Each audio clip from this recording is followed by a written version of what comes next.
एक समय की बात है, बजरंगपुर नाम का एक बहुत ही सुंदर गांव हुआ करता था। उस गांव में मंगेश नाम का एक गरीब आदमी अपने छोटे पुराने झोपड़ी में किसी तरह अकेला रहा करता था। मंगेश का इस दुनिया में कोई नहीं था। उसके माता पिता उसे 15 साल की उम्र में ही उसे इस दुनिया में अकेला छोड़कर जा चुके थे। उसी समय से मंगेश अपना गुजारा और अपना पेट पालने के लिए गांव के ही होटलों में बर्तन साफ करने का काम किया करता था, जिससे उसके जीने भर का गुजारा हो जाया करता था। इतना ही नहीं, मंगेश अपनी थोड़ी बहुत आमदनी बढ़ाने के लिए अपने छोटे से बाड़ी में थोड़ी बहुत सब्जी उगाता और शाम को बाजार जाकर बेच दिया करता था। एक दिन मंगेश होटल के मालिक रतन लाल से पगार बढ़ाने की बात करता है। मालिक, मैं अपनी पगार थोड़ी बढ़ाने को बोल रहा था। आप जो पगार देते हैं उसमें मेरा गुजारा नहीं हो पाता है मालिक, कृपया मेरी पगार थोड़ा बढ़ा दीजिए। क्या रे, तेरी ज्यादा ही जबान चलने लगी है? क्या तुझे 250 रुपए ही मिलेंगे महीने के? तू क्या चाहता है? 2-4 बर्तन साफ करने के मैं तुझे 1000 रुपए दूंगा क्या? चुपचाप काम करना है तो कर, वरना काम छोड़ दे। मालिक, मैं 1000 नहीं मात्र 50 रुपए बढ़ाने को बोल रहा था। अरे मैं समझ गया हूँ, तुझे काम नहीं करना है। चल निकल यहाँ से, जाके भीख मांग। रास्ते पर मैं तुझे काम से निकाल रहा हूँ। और सुनो गांव वालों, अगर इस भिखारी को किसी ने भी काम देने की जुर्रत की तो मैं उसे नहीं छोड़ूंगा। मंगेश चुपचाप सारी बात सुनता है और किसी को कुछ नहीं बोलता है। उसकी नौकरी जा चुकी थी। अरे रवि भाई, मुझे 1 किलो चावल दे दो। देखो मंगेश भाई, मैं तुमको कल से कोई भी सामान नहीं दे पाऊंगा, क्योंकि मेरे दुकान पर तुम्हारा उधार बहुत हो गया है। अब मैं इससे ज्यादा और कर्ज नहीं चढ़ा सकता। मेरी भी तो मजबूरी है, मेरे भी बाल बच्चे हैं, मेरा परिवार है। तो तुम बताओ, मैं और उधार कैसे चढ़ा सकता हूँ? ठीक है रवि भाई, आज मुझे उधार दे दो, कल से मैं उधार लेने नहीं आऊंगा। रवि मंगेश को 1 किलो चावल दे देता है। मंगेश चावल लेकर अपने घर चला जाता है। ऐसे ही देखते 2-3 दिन बीत जाते हैं। आज तो खाने के लिए भी कुछ नहीं है, क्या करूं? रवि भाई की दुकान में भी कितना कर्जा हो गया है, वह तो अब मुझे एक दाना भी उधार नहीं देगा। क्या करूं? हाँ, जंगल जाता हूं, वहाँ कुछ खाने को मिल जाएगा तो वही खाकर आज का दिन गुजारा कर लूंगा। इतना कहकर मंगेश जंगल की तरफ निकल पड़ता है।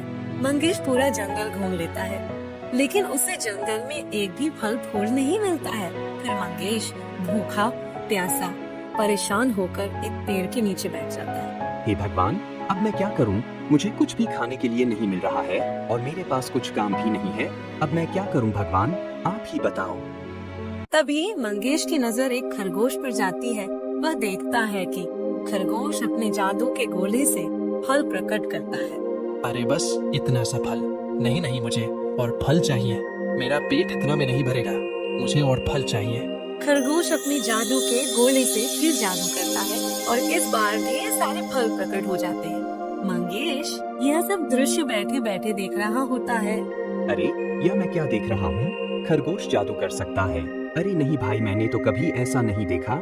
यह खरगोश तो जादू से फल प्रकट कर रहा है। इतना ही नहीं, यह खरगोश तो बोलता भी है। यह कैसा खरगोश है? भाई मंगेश बेटा, भाग ले यहाँ से। अगर यह खरगोश कोई शैतानी खरगोश हुआ तो तुझ पर भी अपना जादू कर देगा। अभी उसका ध्यान फल पर है। भाग ले बेटा, भाग ले, यही समय है तेरे पास। यह सोचकर मंगेश वहाँ से जैसे ही भागने के लिए खड़ा होता है, वैसे ही खरगोश उसे बोलता है, रुको, हिलना मत अपनी जगह से। मैंने कुछ नहीं देखा, मैंने कुछ नहीं देखा। मैं जा रहा हूँ यहाँ से, मुझे कुछ मत करना, मैं किसी को कुछ नहीं बोलूंगा। अरे नहीं नहीं, डरो मत, मैं तुम्हारे साथ कुछ नहीं करूंगा। मैं जादुई खरगोश हूँ, लेकिन तुम इस वीरान घने जंगल में अकेले क्या कर रहे हो? मेरे पास घर में खाने के लिए कुछ भी नहीं बचा है, ना ही मेरे पास पैसे हैं, और गांव में भी मुझे कुछ काम नहीं मिल रहा था। इसलिए मैंने सोचा कि जंगल जाकर कुछ फल फूल खाकर आज का गुजारा कर लूंगा।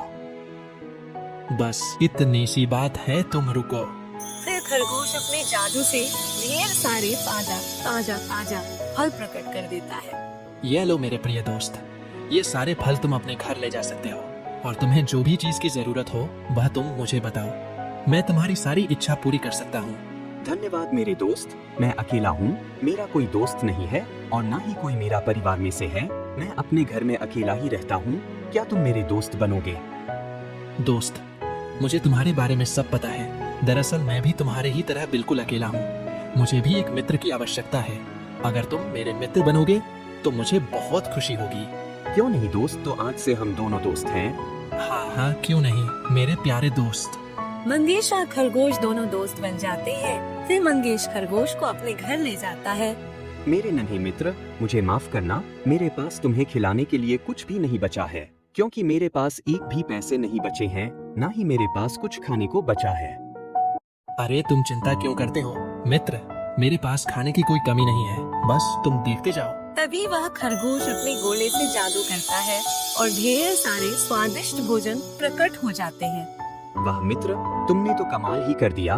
बहुत दिनों के बाद मैं तुम्हारे वजह से अच्छा खाना खा पाऊंगा। ये तो मेरा दोस्त होने का फर्ज है।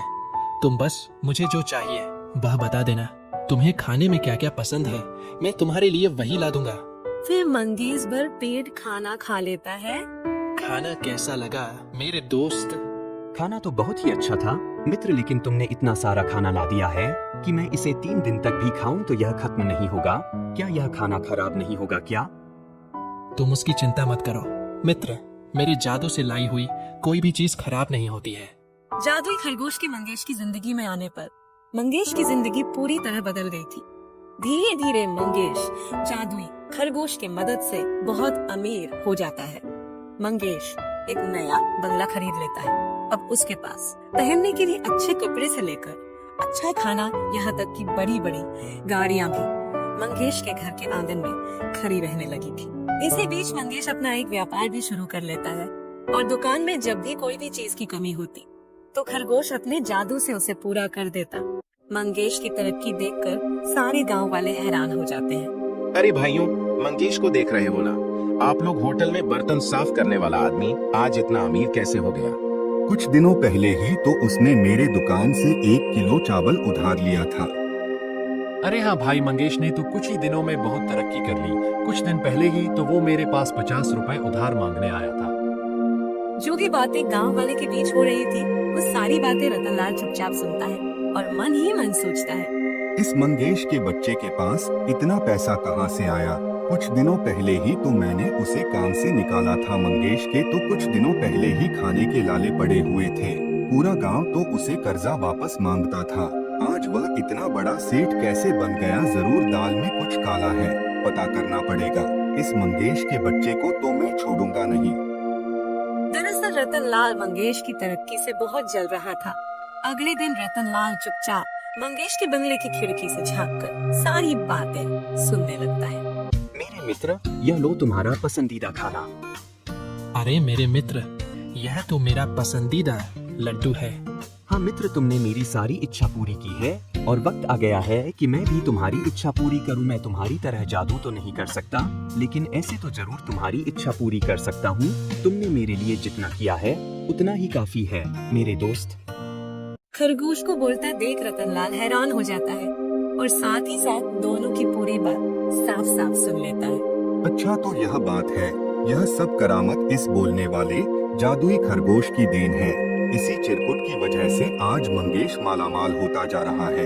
रुक मंगेश, तुझे मैं बताता हूँ। रतनलाल रात होने तक का इंतजार करता है।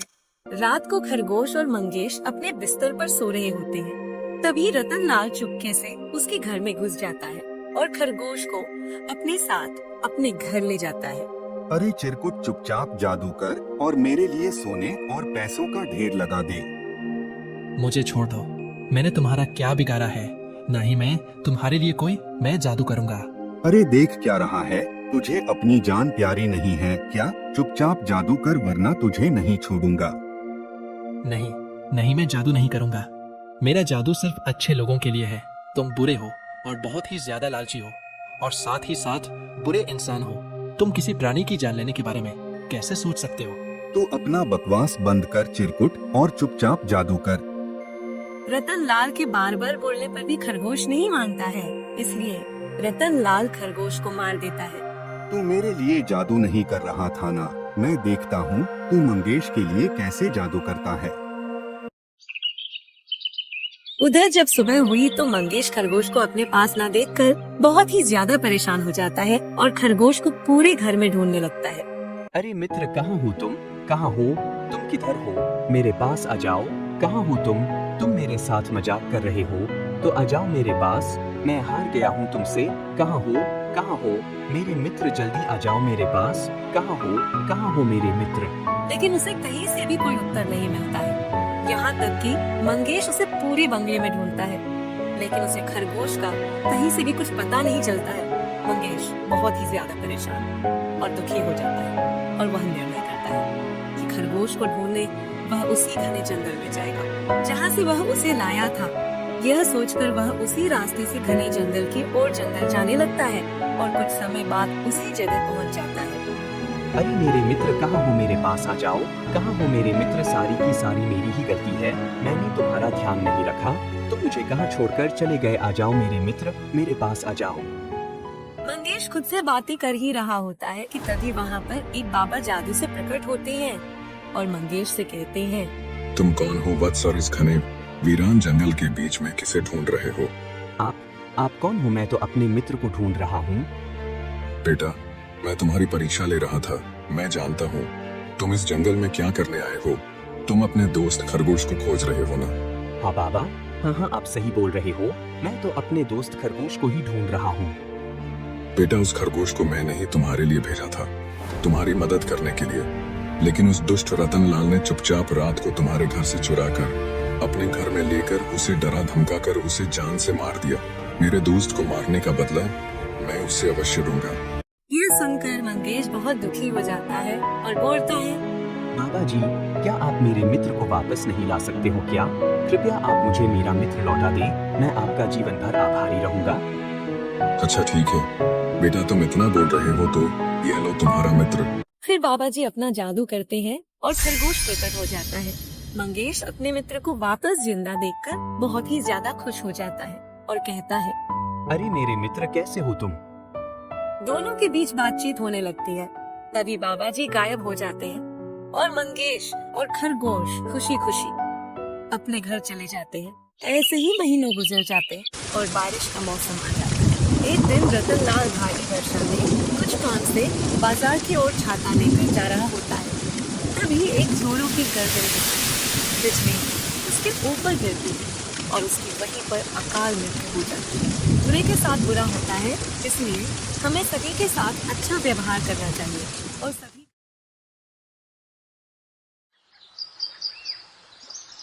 बलरामपुर में लोहे के सामान का अगर कोई जिक्र होता है तो सिर्फ एक ही नाम सामने आता है और वो है जेठा लोहार। वो बहुत ही अच्छे से लोहे से चीज बनाता था, जैसे चाकू, तलवार, कील, कुल्हाड़। उसके जैसा कोई भी नहीं बना सकता था।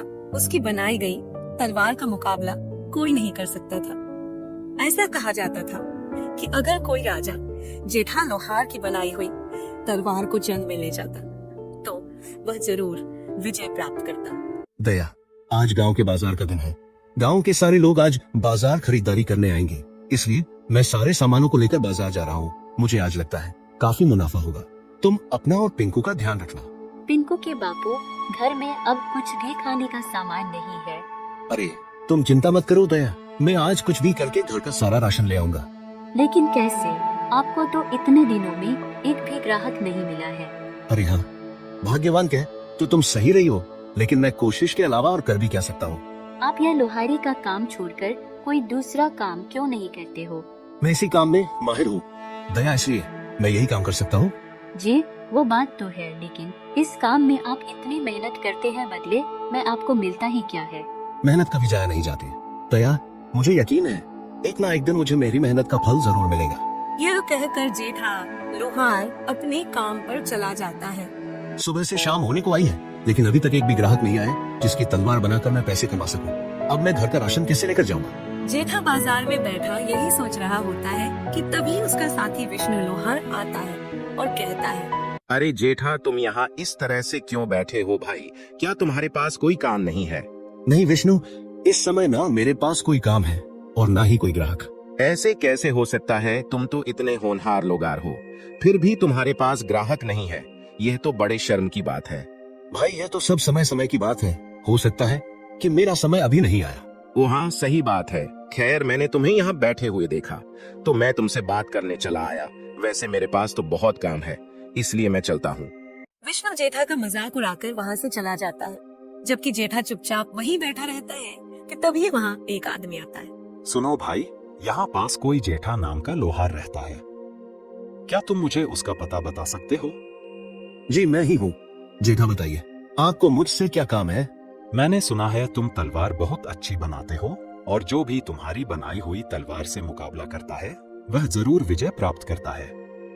जी ये सच है कि मैं तलवार बनाता हूँ, लेकिन जीत और हार तो सिर्फ ईश्वर के हाथ में होती है। बात तो तुम्हारी बिल्कुल सही है। खैर जो भी है, तुम मुझे एक अच्छी सी तलवार बनाकर दे दो। ठीक है, लेकिन आप है कौन? मैं पड़ोसी राज्य का राजा वीरभद्र हूँ, लेकिन महाराज मैं आपके लिए तलवार क्यों बनाऊं? मैं तो आपको जानता भी नहीं हूँ। दरअसल कुछ दिनों से मेरे कुछ दुश्मन मेरे राज्य के लोगों को बहुत परेशान कर रहे हैं। उन्होंने सबका जीना हराम कर दिया है, इसलिए मुझे उनसे मुकाबला करने के लिए तुम्हारी बनाई हुई तलवार चाहिए। ठीक है महाराज, अगर ऐसा है तो मैं बना दूंगा।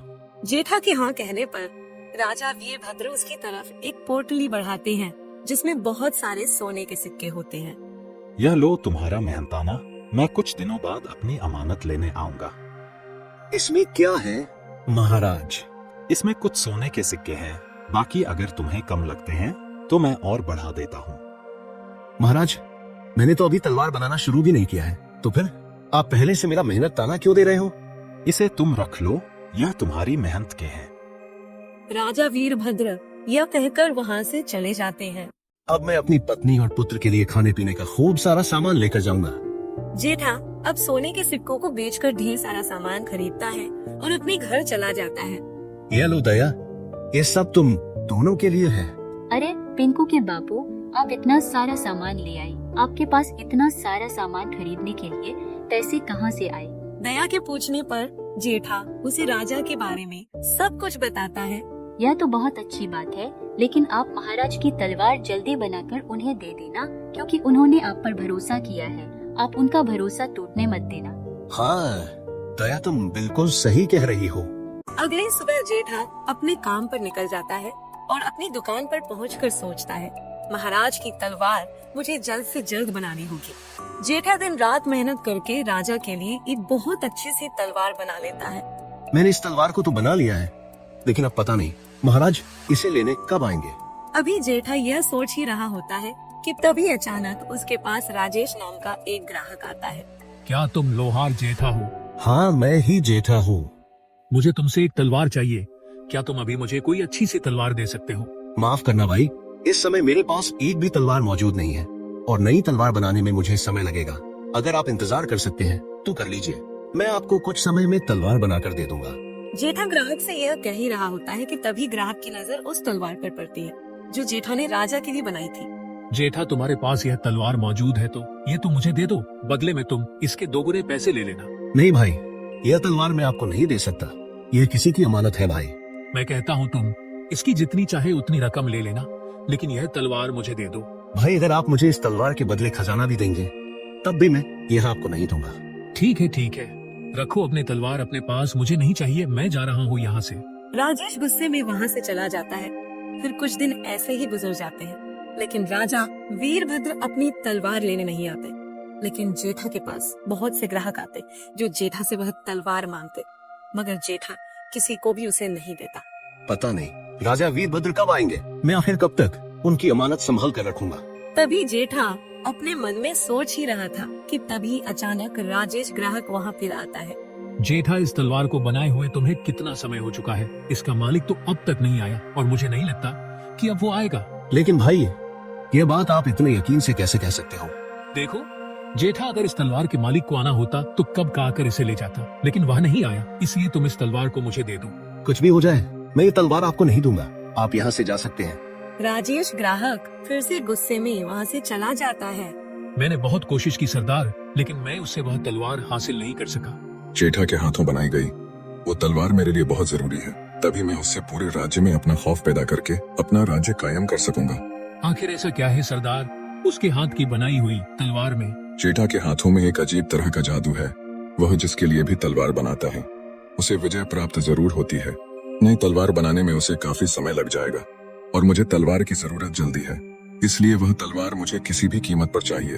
अब मैं क्या करूं सरदार, कैसे उस तलवार को उससे हासिल करूं? तुम जेठा के आसपास ही रहो, उसका भरोसा जीतो और फिर मौका पाते ही उसे धोखा देकर तलवार ले आओ। राजेश ग्राहक भैरव की बात सुनकर एक बार फिर से जेठा के पास आता है। जेठा मुझे माफ कर दो, मैं वाकई गलत था।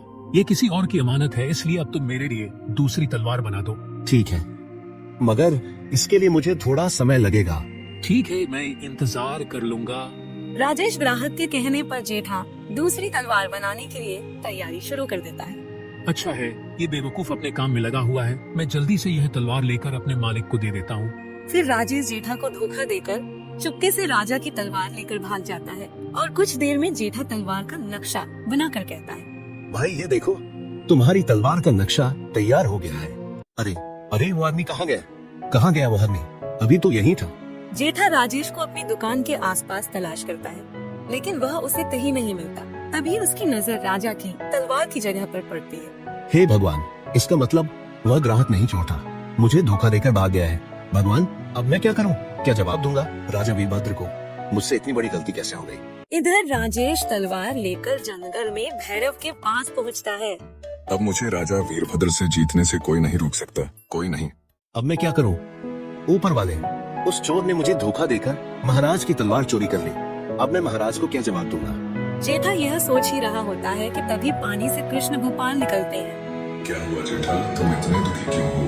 कृष्ण गोपाल के पूछने पर जेठा उन्हें सारी बात बताता है। जेठा, उस चोर ने तुम्हारे साथ धोखा किया है, इसमें तुम्हारी कोई गलती नहीं है। तुम एक काम करो, तुमने जिस तलवार का आज नक्शा तैयार किया है, अब जल्दी से उसे बनाकर राजा वीरभद्र को दे दो। लेकिन कृष्ण गोपाल, वो तलवार तो आम तलवार जैसी है, जबकि मैंने महाराज के लिए एक अलग तरह की तलवार बनाई थी। क्योंकि जो तलवार पहले बनाई थी वो राजा वीरभद्र के लिए थी ही नहीं। क्या मतलब? कृष्ण गोपाल, जब तुम छोटे थे और यहाँ खेलने आते थे, तब मैंने तुम्हें वरदान दिया था कि जब तुम तलवार बनाने से पहले मुझे याद करोगे तो तुम्हारी तलवार में ताकत बढ़ जाएगी। क्या सच में? मुझे तो यह पता ही नहीं था। हाँ, इसलिए जब तुम अपनी तलवार बनाने से पहले मुझे याद करते हो तो तुम्हारी तलवार ताकतवर बन जाती है। लेकिन उस दिन तुमने जो तलवार बनाई थी उसे बनाने से पहले तुम मुझे याद करना भूल गए थे। इसका मतलब जो तलवार मैंने महाराज के लिए बनाई थी उसमें ताकत नहीं है। नहीं, इसलिए राजा वीरभद्र जब तुम्हारे पास आएंगे तो तुम उन्हें अपनी बनाई हुई दूसरी तलवार दे देना। ठीक है कृष्ण गोपाल। कृष्ण गोपाल की बात मानकर जेठा दिन रात करके जल्दी से एक नई तलवार बना लेता है। जेठा, क्या मेरी तलवार बन गई है? जी महाराज, ये लीजिए आपकी तलवार। तुम्हारा बहुत बहुत धन्यवाद जेठा। इसमें धन्यवाद की कोई बात नहीं है। महाराज, दूसरों के लिए तलवार बनाना तो मेरा काम है। महाराज, अगर मैं भी आपके साथ आपके दुश्मन के मुकाबले को देखने चलूं तो क्या आप मुझे ले चलेंगे? हाँ हाँ, क्यों नहीं। कल के मुकाबले में तुम भी मेरे साथ चलना। अगले दिन राजा वीरभद्र जेठा को भी अपने साथ मुकाबले में ले जाते हैं। फिर एक मैदान में राजा वीरभद्र और उनके दुश्मन भैरव की जंग शुरू हो जाती है। आज मैं तुझे मारकर तेरा राज्य अपना बना लूंगा। तुम इस नापाक मकसद में कभी कामयाब नहीं हो पाओगे। इतना कहकर राजा वीरभद्र गुस्से से उस पर वार करते हैं, जिससे उसकी तलवार दो टुकड़ों में बट जाती है। अरे यह कैसे हो सकता है? ये तो जादुई तलवार थी, ये टूट कैसे गई? तूने जेठा से धोखे से यह तलवार हासिल की थी, इसलिए देख तेरा यही अंजाम होना है। इतना कहकर राजा वीरभद्र उस भैरव को मार देते हैं और मुकाबला वहीं खत्म हो जाता है। महाराज, आपको कैसे पता चला कि दुश्मन भैरव ने मुझसे धोखे से तलवार हासिल की थी? उस दिन मैंने तुम्हारी और श्री कृष्ण गोपाल की सारी बातें सुन ली थी। फिर मैंने तुम्हें धोखा देने वाले उस राजेश को सबक सिखाया और आज इस दुष्ट की जान ले ली ताकि यह किसी और को धोखा या नुकसान न पहुंचा सके।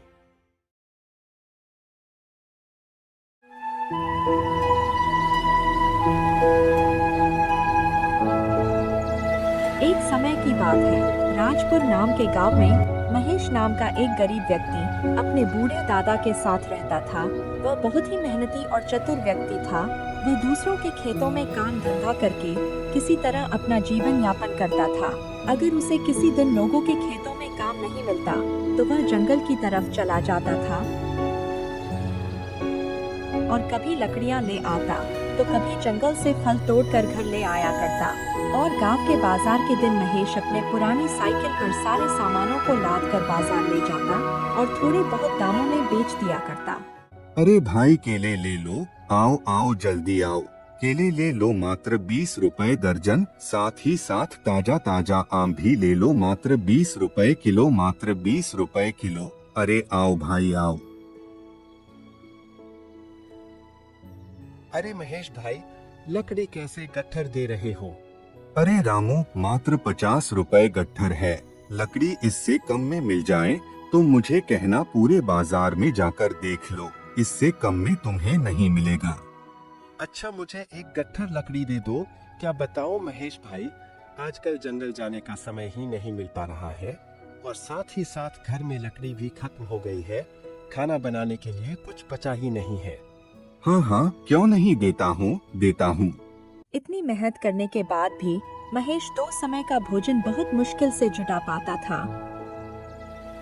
वह हमेशा सोचता था कि काश उसे कहीं से थोड़ा सा धन मिल जाए तो वह व्यापार करके खूब सारा धन कमाए और इस गरीबी से हमेशा के लिए छुटकारा पाए। मगर इतनी मेहनत करने के बाद भी उसे कहीं से धन नहीं मिलता। महेश के दादा बहुत ही बूढ़े हो चुके थे। उन्हें देखकर ऐसा लगता था कि किसी भी दिन वह दुनिया छोड़कर चले जाएंगे। एक दिन की बात है, सुबह सुबह महेश के दादा महेश को अपने कमरे में बुलाते हैं। महेश बेटा, अरे ओ महेश बेटा, जरा मेरे पास आना, मुझे तुमसे कुछ जरूरी बात करनी है। महेश बर्तन साफ करना छोड़कर अपने दादा के पास जाता है। क्या हुआ दादाजी, आप क्यों मेरा नाम लेकर बुला रहे हो? बेटा, अब मुझे लगता है कि मैं थोड़े ही दिनों का मेहमान हूँ। आप ऐसा क्यों बोल रहे हैं दादाजी? तभी महेश के दादा अपनी जेब से एक हीरे जैसे दिखने वाला सामान निकालकर महेश को देते हुए बोलते हैं, ये लो बेटा, मेरे पास तुम्हें देने के लिए कुछ भी नहीं है। ये लो हमारे खानदान की आखिरी निशानी, बस यही मैं तुम्हें दे सकता हूँ। महेश उस हीरे जैसी दिखने वाली चीज को देखकर बहुत खुश हो जाता है। कुछ दिन ऐसे ही गुजर जाते हैं। अब महेश के दादा दुनिया को अलविदा कह चुके थे, लेकिन जब भी महेश उस हीरे को देखता वह अंदर ही अंदर खुशी से झूम उठता। महेश उस हीरे जैसी दिखने वाली चीज को देखकर हमेशा रात को सोचता, मैं इस हीरे से मिलने वाले पैसों से एक अच्छा व्यापार करूंगा और जल्द ही अमीर हो जाऊंगा। अगले दिन सुबह सुबह महेश जल्दी उठकर गांव के ही प्रसिद्ध जोहरी के पास जाता है और महेश जोहरी को हीरा दिखाते हुए बोला, जोहरी जी, यह देखिए, मैं आपके पास बेचने के लिए क्या लाया हूँ। आप इसका कितना मूल्य देंगे, बताइए। हीरे को देखकर जोहरी ने अच्छी तरह परखा और एक मुस्कान के साथ बोला, अरे महेश, यह क्या उठा लाए हो? यह कोई हीरा वीरा नहीं है, यह तो एक साधारण कांच का टुकड़ा है बस। इतना सुनते ही महेश के पैरों के नीचे से तो जमीन ही खिसक गई, जैसे उसके सारे सपने चूर चूर हो गए। वह अंदर ही अंदर बहुत दुखी हो जाता है और अपना हीरा लेकर वापस अपने घर की ओर चल पड़ता है। लेकिन महेश हार मानने वालों में से नहीं था। उसने मन ही मन सोचा, कल तो नगर के सबसे बड़े जोहरी राजमल के यहाँ जाएगा और अपने हीरे की परख करवा कर आएगा। यह सोचकर वह निश्चिंत होकर रात को सो जाता है। अगली सुबह महेश नगर के रास्ते के लिए कुछ जलपान का व्यवस्था करके नगर की ओर निकल पड़ता है।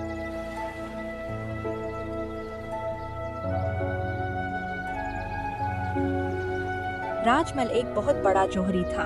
उसके पास देश विदेश से राजा, महाराजा, मंत्री, सेनापति के साथ ही साथ बड़े बड़े जमींदार उसके दुकान में खरीदारी करने आते थे।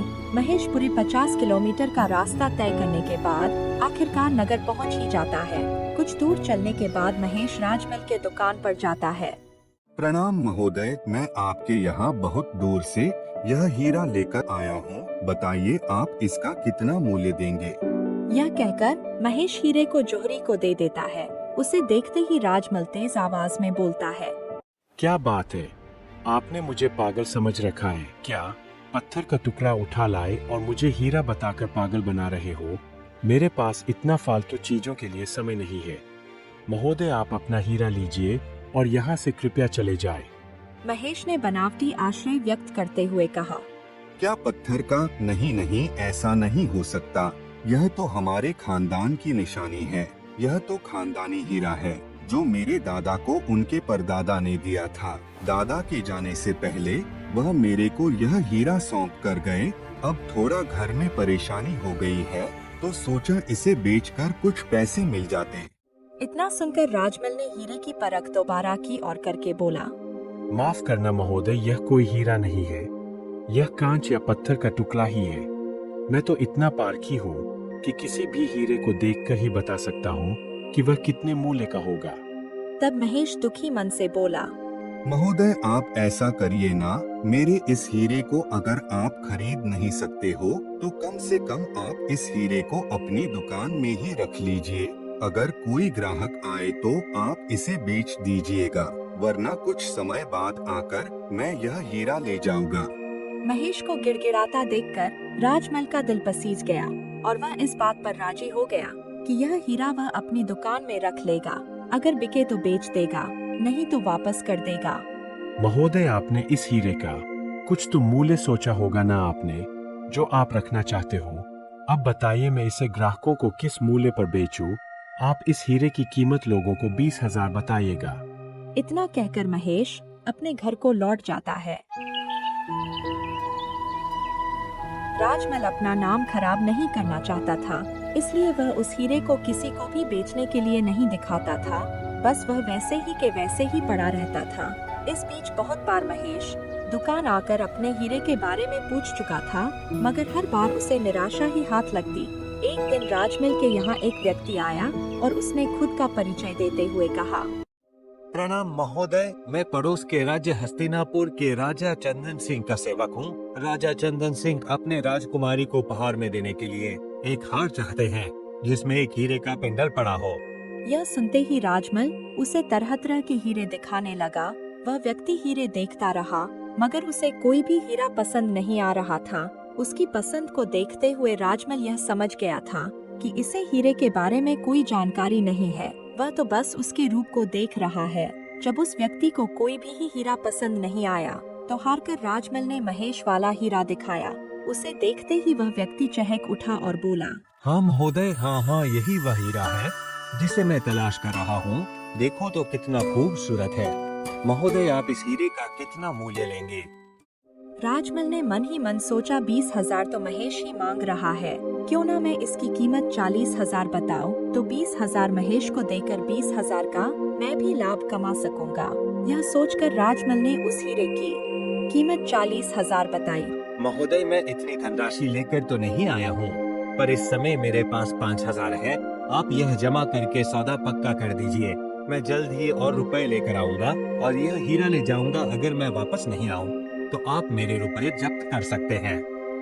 यह सुनकर राजमल सोचने लगा, उसका तो हर हाल में फायदा है। अगर हीरा बिकता है तो 20,000 उसे मिल जाएंगे, और अगर यह व्यक्ति वापस लेने नहीं भी आया तो 5,000 तो मिल ही रहे हैं। यह सोचकर वह बोला, महोदय, सौदा मंजूर है। इस घटना के 2 दिन बाद महेश आया और राजमल से अपनी हीरे के बारे में पूछने लगा। अभी तो नहीं बिका है भाई। महोदय, आप मेरा हीरा वापस कर दें, क्योंकि मैंने सुना है एक व्यापारी किसी हीरे की तलाश में इधर उधर भटक रहा है। मैं अपना वह हीरा उस व्यक्ति को बेच दूंगा और बदले में उचित मूल्य प्राप्त करूंगा। अगर मैं यह हीरा महेश को वापस कर दूंगा तो मुझे 20,000 की हानि हो जाएगी। इससे अच्छा है मैं महेश को 20,000 दे देता हूँ और यह हीरा अपने पास रख लेता हूँ।